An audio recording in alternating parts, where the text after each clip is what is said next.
Hello friends, আসসালামু আলাইকুম। তো আমার আজকের রেসিপি হচ্ছে চিকেন পকোড়া। তো চিকেনটাকে আমি ভালোভাবে ধুয়ে নিয়েছি। তারপর এটাতে দিয়ে দিচ্ছি 1 চামচ রসুন বাটা, 1 চামচ লেবুর রস এবং 1 চামচ শুকনো ঝালের গুঁড়ো।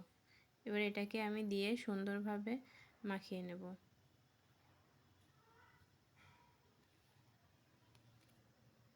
সুন্দরভাবে মাখিয়ে নিচ্ছি।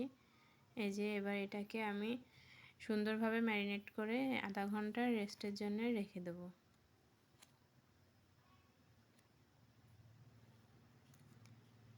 আধা ঘন্টা পরে এই যে ফিরে আসলাম।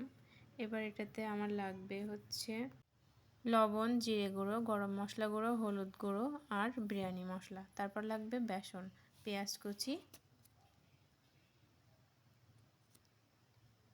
এবার এটাতে আমি এক এক করে দিয়ে দেব। ম্যারিনেট করা মাংসে এক এক করে বেসনের গুঁড়ো দিয়ে দিলাম। তারপর গুঁড়ো মশলাগুলো দিয়ে দিলাম।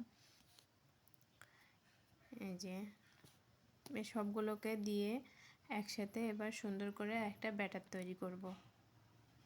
সুন্দরভাবে মাখিয়ে এবার একটা ব্যাটার তৈরি করতে হবে। আজকের রেসিপিটি হচ্ছে খুবই অল্প ইনগ্রেডিয়েন্টস দিয়ে তৈরি করা পকোড়া রেসিপি। তো তো এটা এবার ভালোভাবে মাখিয়ে নিয়েছি আমি। এবার এটাতে অল্প অল্প করে আমি পানি অ্যাড করব। একবারে পানি অ্যাড করা যাবে না, তাহলে অনেক পাতলা হয়ে গেলে তখন পকোড়াটা ভালো হবে না। তো এবার অল্প অল্প করে পানি অ্যাড করে দেখতে হবে আঠালো আঠালো। এই যে আমার এটা হয়ে গেছে।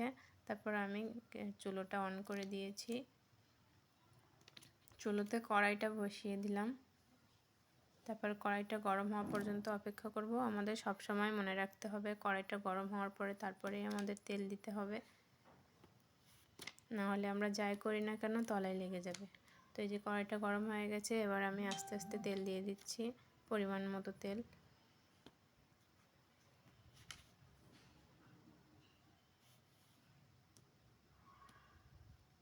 তারপর আমি এই যে ছোট ছোট পকোড়া আকারে করে এগুলোকে আস্তে আস্তে এবার ছেড়ে দিচ্ছি গরম তেলে।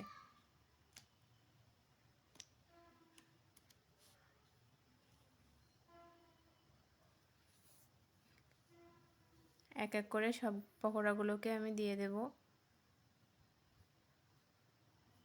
দিয়ে আস্তে আস্তে করে ভেজে নেব এগুলোকে। আমি সব সময়ই বলি একদম তাড়াহুড়ো করে ভাজা যাবে না, তাহলে উপরটা পুড়ে যাবে আর ভেতরটা কাঁচা থেকে যাবে। তাই অল্প আঁচে সাবধানে আস্তে আস্তে ভেজে নিতে হবে, উল্টে পাল্টে ভেজে নিতে হবে। এই যে নিচেরটা হয়ে গেছে, এবার অপর পাশটাও আমি ভেজে নিচ্ছি। এবার আমার এগুলোকে ভাজা হয়ে গেছে, এগুলোকে আমি উঠিয়ে নিচ্ছি।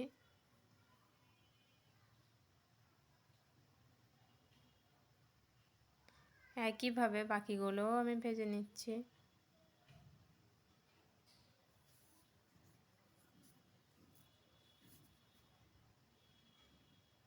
একদম সেম প্রসেসে বাকিগুলোও আমি ভেজে নিলাম।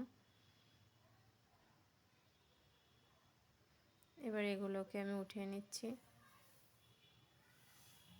এবার এটাকে আমি সার্ভ করেছিলাম শসা কুচি দিয়ে এবং টমেটো সস দিয়ে।